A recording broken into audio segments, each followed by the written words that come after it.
Welcome to the MVP Show. Full show notes for this episode can be found at nz365guy.com/277.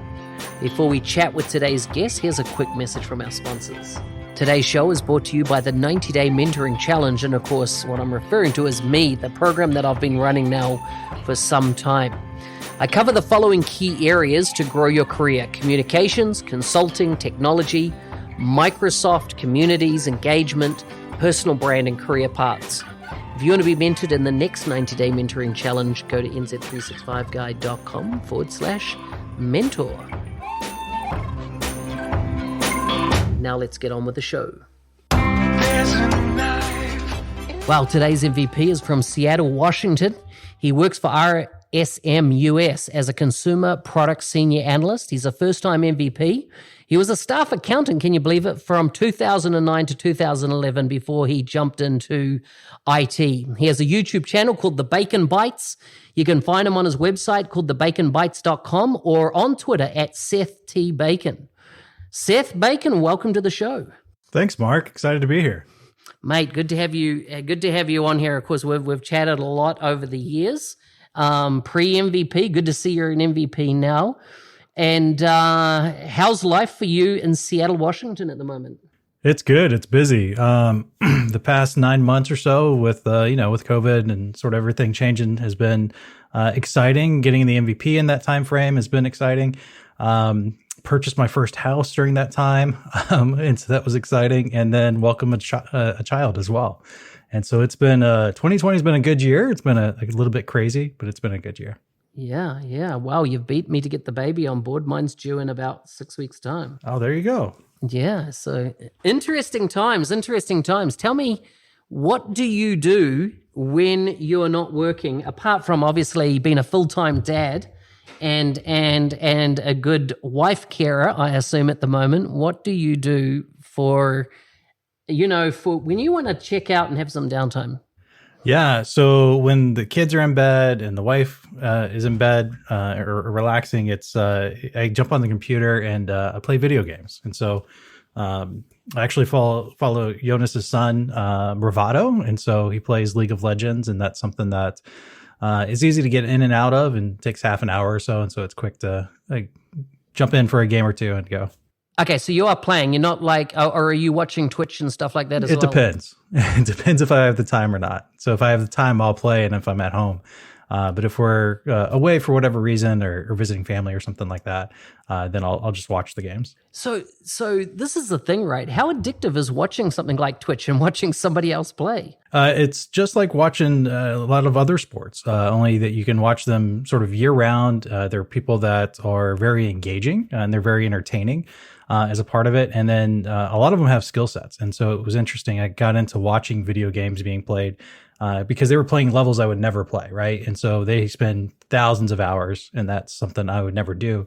And when I finally explained that to my wife, she was like, okay, no, that's fine. You can watch that because I don't want you spending that time playing the game. And so it was neat seeing sort of the ends of games you dabble with. So, yeah. Yeah. So what's League of Legends all about?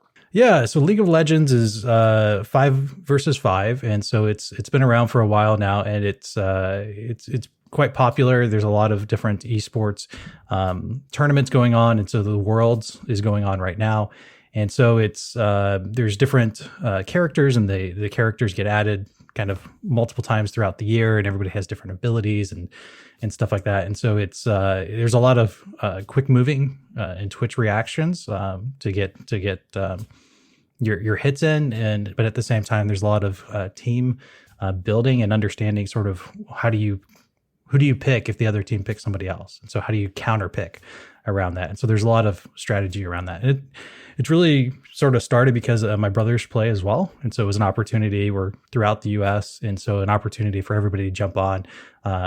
Family of 4 boys. And so had the opportunity to interact with them. And that was kind of a great opportunity to keep that friendship going.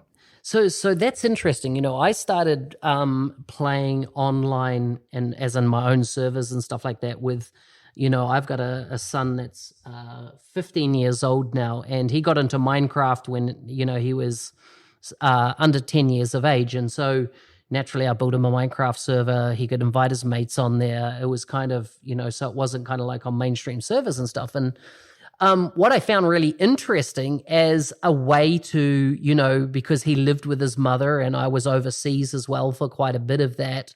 It was a good way to communicate and talk while you were doing something. So you weren't just sitting down and having an eyeball chat, but I could still spend time with him, chat, talk about all sorts of things, when it was just him and me, on the servers playing AI or whatever. And it's interesting because I feel like why Twitch and stuff has done so well, it's kind of like the virtual pub. It's a place where you can chat with your mates and things like that about all sorts of things, but while you're kind of carrying out a mission, Exactly. Yeah. It's team building. Yeah. Yeah. Isn't it? Yeah. It's been neat. We did it, as kids growing up, right? We had one controller. Everybody would sit around and watch the one person play. And as a team, we would coach and say, go that way or go this way. And so, yeah, there's a community around there and it builds that friendship. I actually did, I had some people that I manage. And so instead of during this time and having the normal face-to-face WebEx chat or whatever, we actually jumped on and we're playing video games. And so that's how we were like sort of doing our connect. And instead of just sitting there looking at each other for half an hour, let's go play a round of something. And so that was a neat way to connect and kind of break up the monotony. Yeah, I love it. So, in the introduction there, I talked to you about you being an accountant and then obviously you've moved into tech. Tell me about that career transition. How did it come about? How did you kind of transition from, being an accountant? I assume you're not an accountant now, but tell me, what was that journey for you coming into, the Microsoft ecosystem and particularly Microsoft Business Applications? In college, I was doing just sort of a general business major and had a mentor say, hey, if you're serious about doing business, you should do accounting. And even if you never get a CPA or go on, accounting is the language of business. And so you'll understand debits and credits and how inventory is created and all that kind of good stuff. And I was like, okay. And I did well in it. I enjoyed it. I enjoyed the puzzle of accounting. I enjoyed trying to figure out the different pieces of it.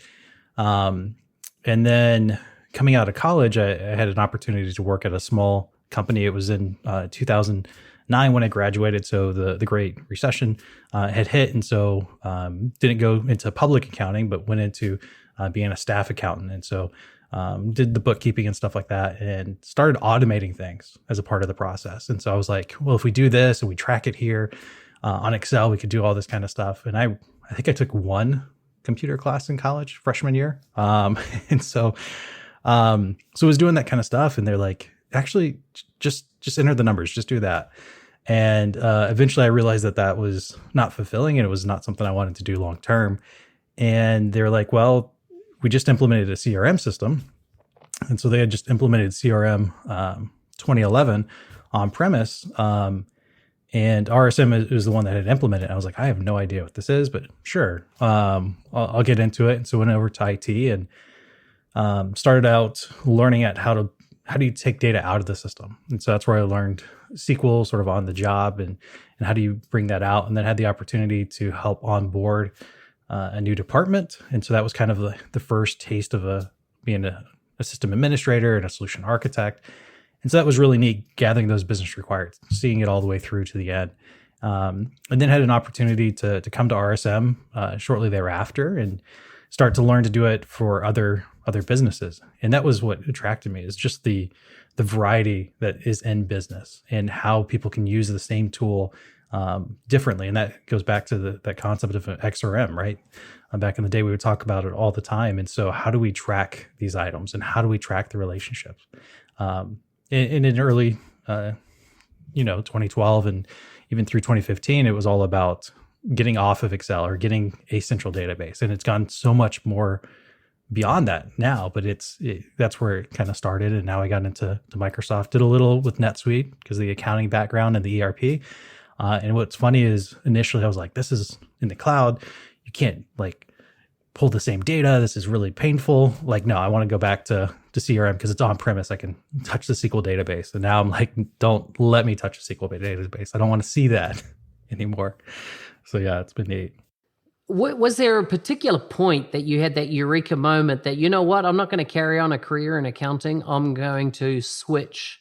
Was there like a particular day that, like, yes, you were working on the technology in your business, but you thought, you know what, I could make this my main gig? I think that was after I'd been at RSM for a little bit. I knew. Wow. So it was, I thought it would be pre-RSM, not after. No, yeah. So there was definitely a point where I knew I was not supposed to be an accountant. And so I got an official, like, sort of reprimand, or an official sort of like, hey, like, it's not working out. You being an accountant is not working out. And so that was a big blow because, you do well in school and then you get your first job and you're trying to do the best you can, but you're distracted by automating things. And so then I tested the waters, like I said, and then after I'd been at RSM for a couple of years, that's when I realized, actually, I'm fairly good at this and I really enjoy it. And it's still, I mean, hopefully hopefully my employer doesn't listen to this, but I still am surprised that I get paid to do this because I love it so much. And it's something in the morning, you get up and you're excited to do it. And so that's, yeah, when you have that feeling every day, you know you're in the right place. Yeah. So tell me about what's the core tech now that you kind of specialize in. And, we've got 30 odd products now in our back pocket with biz apps. What is kind of your, go-to expertise area in the suite of 30 odd products? Yeah, it's nice being at RSM because we have so many people here. We have 400 plus Dynamics people. Yeah, it's a large organization here. And so that opportunity to specialize and be known for something is super helpful.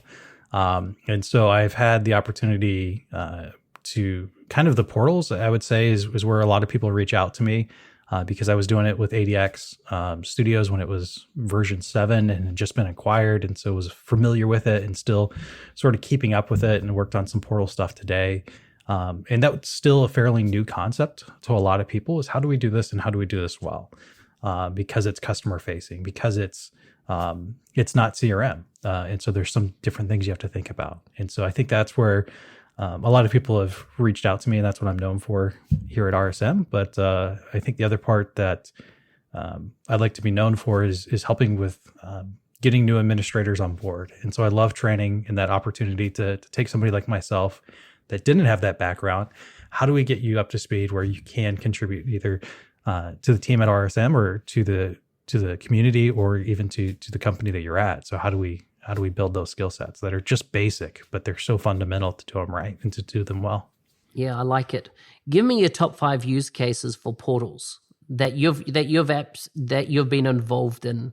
Like I'll give you one of mine, and then this, so that kind of you get where I'm saying. So one of my use cases is that we had a statewide water utility company that they had customers that had 2 or 3 properties, and they wanted to have a single view of all their water supply, no matter where the property was in that state. So what was their consumption? Was there ways they could be saving water, a consolidated bill, and the ability to pay it online and see exactly any kind of services that had been done? And we used the ADX portal the portals tool that for that scenario. So tell me about your use cases. Yeah, I think that's the one that's I feel like kind of started it and has resonated and continued, is that concept of governments using a tool set like this. And so we've done a couple of implementations here in the King County and Seattle area where constituents are able to log in. And so whether it's helping with, again, it's where those two sides of the coin come together, where we have constituents, whether it's parents like putting their kids in for schooling and putting applications in for that. And then on the flip side, having the teacher be able to log in and track attendance against that student. And so there's both of those sides. The other one we've seen, again, in government is the opportunity for providers, again, providing services to people in the area, and being able to have those individual providers be able to upload the information based on the population they're serving. And so that population may be special needs, or it may be veterans, or it may be a number of different things. And so being able to bring those sort of disparate things into a central database, and being able to, on the back end, be able to funnel that in, so that way we can do reporting out at the county level, and then also that opportunity for providers to see that data and how they stack up. And so how are they against standards? Are they meeting certain thresholds that are set out for them in their contracts? So government has certainly continued to have that need, and it's an easy entry point for them. They're not having to worry about standing up multiple servers and web servers and stuff like that, because it's all managed. The other one that we've seen some traction on is with sort of field service type of things. And so really the partner channel, right? So we're managing partners. And this really depends on how large your organization is, what type of industry you're in, because depending on the number of, if you just have a few subcontractors and those subcontractors only work with a couple of people, then it's easy for them to log in. But if you're working and you have thousands of vendors, and those thousands of vendors have hundreds of people they work with, and they're not going to keep track of all the different logins and stuff, right? So the UK use case varies, but that opportunity to either push opportunities or push out data or to push out reports, I think is continued to be there. And obviously the ones for internal employees, I think that's an opportunity. I haven't had a chance to work on it personally, but we have seen certainly interest in that. And again, depends if somebody's already got the SharePoint thing going on. Because if they do, then that's already there and they can roll with it. But yeah. So tell me about, you became an MVP. How did your company recognize that was an achievement? Yeah, that's my question. How did they just leave it there. I was just like, yeah, I could say more, but how did they recognize you as in, so? Yeah, no need to say more. Yeah, there's been opportunity. So number of different things. I've had opportunities prior to becoming an MVP to do things that I wouldn't have had the opportunity otherwise. So I've been going to Summit for the last 3+ years, Dynamics communities. And so that was something that I had an opportunity to do because I was presenting and was leading academies and building the community around that. I chapter leader as well. And so felt very much supported in those efforts because that's what I enjoyed doing. And so that opportunity to do that pre any recognition was very meaningful to me in that opportunity there. Since becoming an MVP, it's been interesting because it's been all COVID and stuff like that. But there was financial recognition, and so that was very welcome. I was excited to receive that. Yeah. And so that was again not why you do this, but it's not, you wouldn't say no to it. You've got kids to feed, right? Family to look after and stuff. No one's going to turn down an increase in the paycheck. So that's good. What else? So that, and then opportunities to mentor, I think is the biggest one. Is there's been additional opportunities and people see that and recognize that this is special and it's an opportunity to give back and again, create space. So they've created space that we can help mentor others that are interested in giving back to the community, because people want to do that. And especially during this time, they're looking for those outlets. They're looking for those ways to give back and just helping guide that. And again, it's a great opportunity because it's something I enjoy doing, is that teaching aspect. Yeah, I like it. Anything you were surprised about on becoming an MVP that you were like, you know what, I didn't realize that? The volumes of emails that these MVPs send out. I don't know if it was coming back. I was on paternity leave and stuff like that, but just the amount of emails and the amount of interactions with the product team, you often hear about it, but when you're actually exposed to it, there's just all these people around the world literally are excited about this product and want to see it improve. And they want to give feedback and they're giving great feedback. And so just learning to manage that you can't read them all and it's okay that you don't read them all. And so that, I think that was the biggest surprise. I think the other one was just how much the product team enjoys hearing from people and then also working with people that have items that they bring up. And they actually, it's crazy. I mean, you hear it about all the time where you're going to do a demo the next day and you you come across something that wasn't there when you practiced in the morning and you send it out, and then just how they rally around that and try to make sure that you get that resolved, not just because it's a demo, but because they want to see you succeed and they want to see the product improved and better. And so that was something that you don't see on the outside. And so I was excited about that. Yeah, it was interesting. Just as you were saying that, and you talk, and you're particularly, when you say the volume of emails, you're talking about internal access to lists, email lists that give you access inside the product team. And I just thought I would refresh my unread emails on those lists. I wouldn't suggest that right now. And I've got 1, 2, 3, 4, 5 lists that I'm as an MVP, I'm a part of. And the total volume of email that I've not read across that is just over 4,000 emails. And that's since what, the beginning of the week? No, I don't know when I last looked, but isn't that nuts? It is nuts, right? It's a phenomenal volume to go through. But it just shows the amounts that people want to invest in the product and see it better. And I think that's what goes unseen and unsung from the product team, just the efforts that they put in, and the product managers who really, it's been neat being in Seattle, because when we were meeting, we met at Advanta for our user groups. And so they would come down and present, and it was awesome because they had a passion for it. And it's something totally unique that you have, and by the way, those listening, when Seth talks about Advanta is the part of the campus or the set of 3 buildings that make up the BizApps team, where they've traditionally lived for some time. They've got other offshoots all around the world, but this is kind of like where R&D and stuff sits for, a lot of the Dynamics products.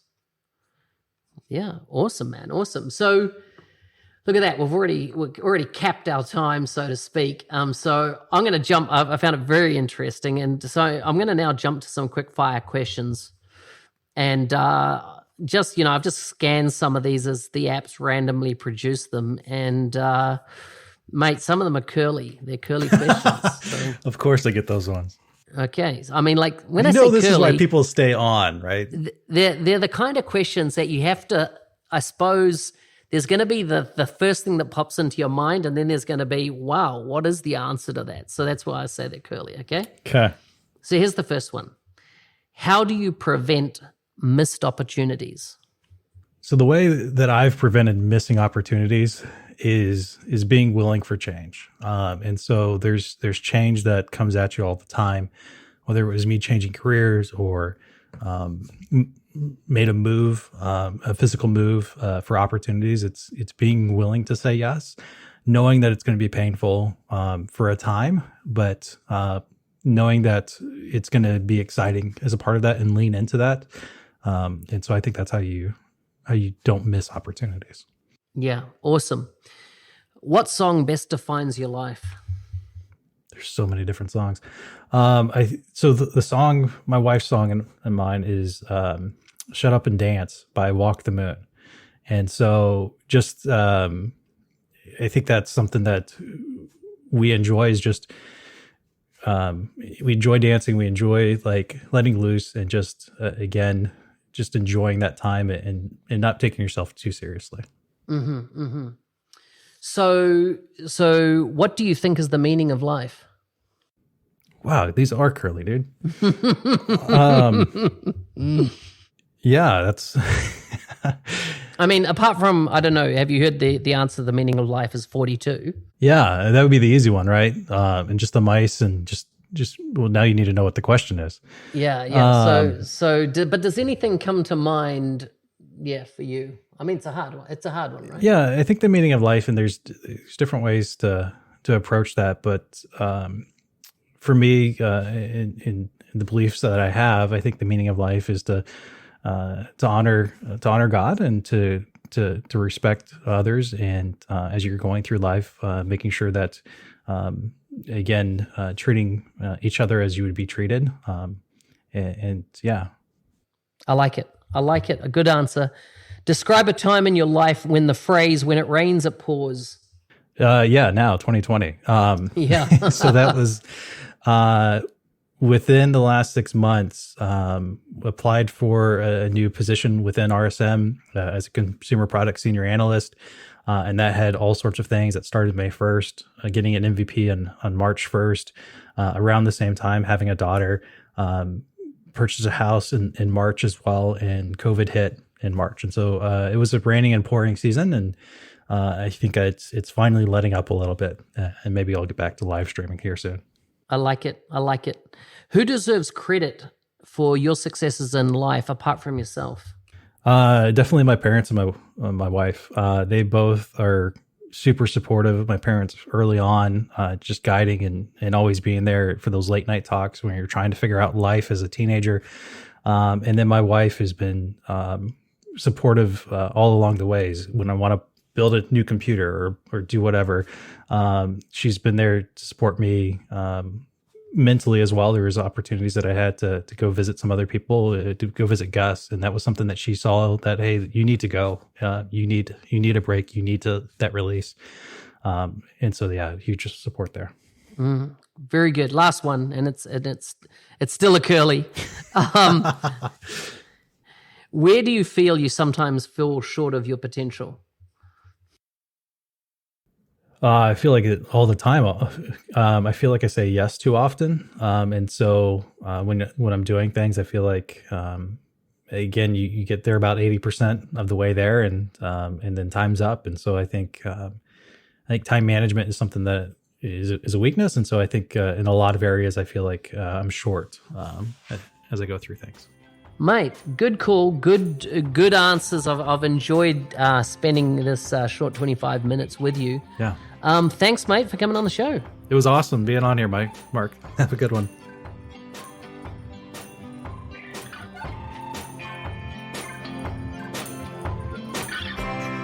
Hey, thanks for listening. I've been your host, Business Applications MVP Mark Smith, otherwise known as the NZ365 Guy. Please like and subscribe in your favorite podcast app. And if you would like to leave a review or check out the reviews, go to nz365guy.com/reviews. I've got links there to all the different platforms. There might be one that you use that you can quickly leave a review. Otherwise, stay safe and see you next time.